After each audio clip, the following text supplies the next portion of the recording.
आज सोचा तो था स्टेयर मास्टर से यूज़ करेंगे, but then we went ahead with treadmill. 5 minute क्या 6-7 मिनट हमने ट्रेडमिल पे वॉक कर लिया।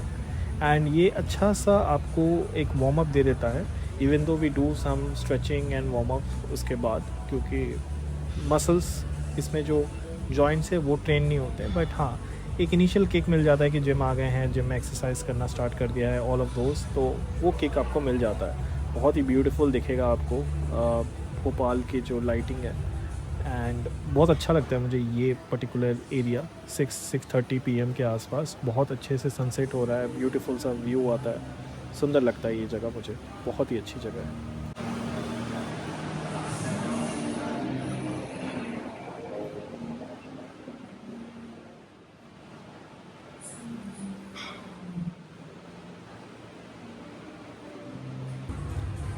आज डिसाइड किया कि थोड़ी सी स्ट्रेचिंग हम इस बैंड के साथ करेंगे।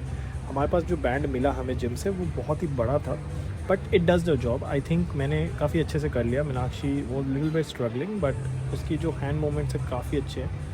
वो एरियल योगा कर चुकी है, तो उसको आइडिया है कि कैसे करना है एंड स्ट्रेचिंग कैसे करनी है। ये बहुत ज़रूरी होता है। बहुत लोग बाद में रियलाइज़ करते हैं द इम्पोर्टेंस ऑफ स्ट्रेचिंग। हमने स्टार्टिंग से रियलाइज़ कर लिया है। हालांकि मैं जिम जाता था तो मुझे पता था।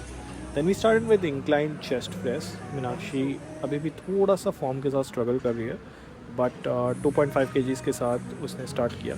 Much better I would say कि जब स्टार्ट किया था it was all very difficult, but Meenakshi को पता चल जाता है कि चेस्ट प्रेस क्या है, कितने डंबल्स के साथ करना है, फॉर्म क्या है, तो बहुत सारी चीज़ें अब बतानी नहीं पड़ती। इट्स बिकॉज अब हम फ्रिक्वेंट जाने लगे हैं, एंड ये व्लॉगिंग भी हमारे लिए काफ़ी यूज़फुल हो गया है।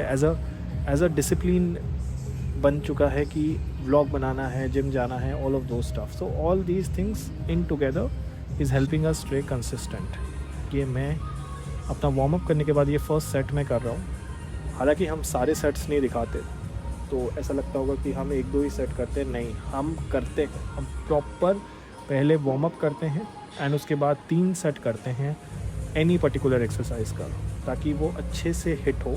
That's the point. और चेस्ट, शोल्डर और ट्राइसेप्स एक ऐसे 3 एक्सरसाइज हो जाते हैं जिसको करने में अच्छा खासा टाइम जाता है। एंड इसीलिए हम कोशिश करते हैं कि हम हर पार्ट ऑफ चेस्ट को हिट कर सकें। इंक्लाइन के बाद हमने आगे इस वाले मशीन में चेस्ट प्रेस की, ये जो मशीन है काफ़ी अच्छी मशीन है एंड बिगनर्स के लिए तो बहुत ज़रूरी मशीन है। मैंने देखा है बहुत सारे जिम में ये वाली मशीन नहीं होती है, तो इम्पॉर्टेंट है अगर आप एक न्यूबी हो तो ऐसी वाली मशीन से करो। हालांकि मेरे पहले जिम में ऐसे आपको लेट के यही वाली एक्सरसाइज करते थे, बट आई थिंक बैठ के करने से काफ़ी अच्छा मसल माइंड कनेक्शन होता है, which is not possible when you are lied down and आप वही एक्सरसाइज कर रहे हो। बहुत डिफरेंस होता है, बहुत डिफरेंस होता है। आई थिंक ये वाली मशीन थोड़ी सी कॉस्टली है कंपेयर टू वन जिसमें लेट के करना होता है, तो it is all about the costing. तो अगर जिम आपकी हाई फाई है तो आपको ऐसी मशीन्स बड़े आराम से मिल जाएगी।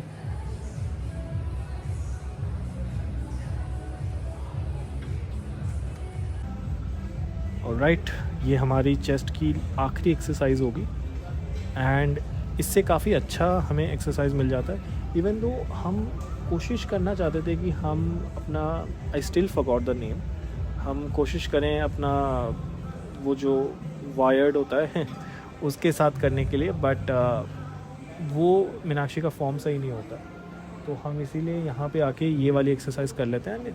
It does the job, to be honest it is a beautiful exercise. अच्छे से आपको वहाँ पे टेंशन फील होती है चेस्ट के मिड एरिया में, and it all depends on where you are sitting. कितना डिफरेंस है आपकी बैठने का तरीका, आपका कितने किस एंगल पे आप क्लोज कर रहे हो, आपने किधर रखा है।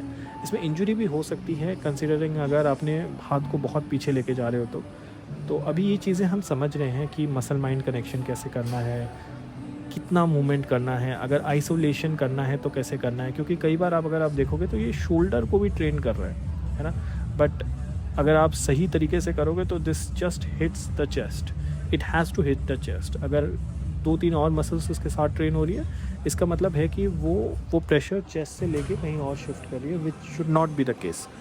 फिर हमने चेस्ट से मूव करके शोल्डर पे आ गए, शोल्डर प्रेस मारने लगे। मीनाक्षी शोल्डर प्रेस से अभी भी स्ट्रगल कर रही है, एंड इवन दो वो 2.5 से भी बहुत स्ट्रगल कर रही है, उसके शोल्डर बहुत वीक है, but I love this exercise. ये एक एक्सरसाइज है जिससे शोल्डर्स बहुत स्ट्रॉन्ग होते हैं एंड इसका कोई ऑल्टरनेटिव नहीं है, कोई भी ऑल्टरनेटिव नहीं है। ब्रिलियंट एक्सरसाइज है। इसमें हालांकि एक डर है कि अगर आप बहुत ज़्यादा वेट उठा रहे हो तो रिस्क बहुत सिग्निफिकेंटली बढ़ जाता है। एंड विद दैट हम आगे हैं इस वाले एक्सरसाइज में। ये ट्राइसेप एक्सरसाइज है। इसके पहले हमने थोड़ा योगा का सेशन भी किया जो हम रिकॉर्ड नहीं कर पाए, but over the time we will try to record everything that is possible जो हम जिम में करते हैं। योगा अच्छा खासा हमने आधा घंटे का सेशन किया, काफ़ी अच्छी स्ट्रेचिंग हुई उसमें। फिर उसके बाद हम आगे ट्राइसेप्स पे। ट्राइसेप्स को ट्रेन करना भी बहुत ज़रूरी है।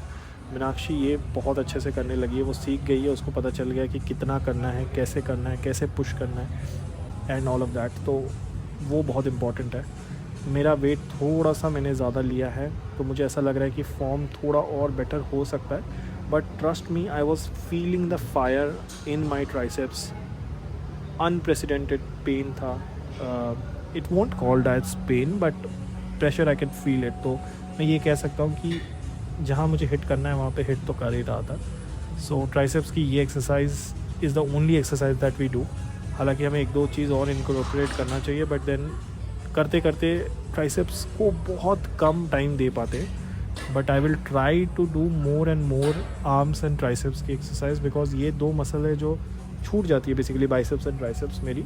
और लास्ट में करता हूँ करके एक ही या दो सेट मैक्स टू मैक्स मार पाता हूँ। But this is how it is. But with this the vlog gets over. Bye.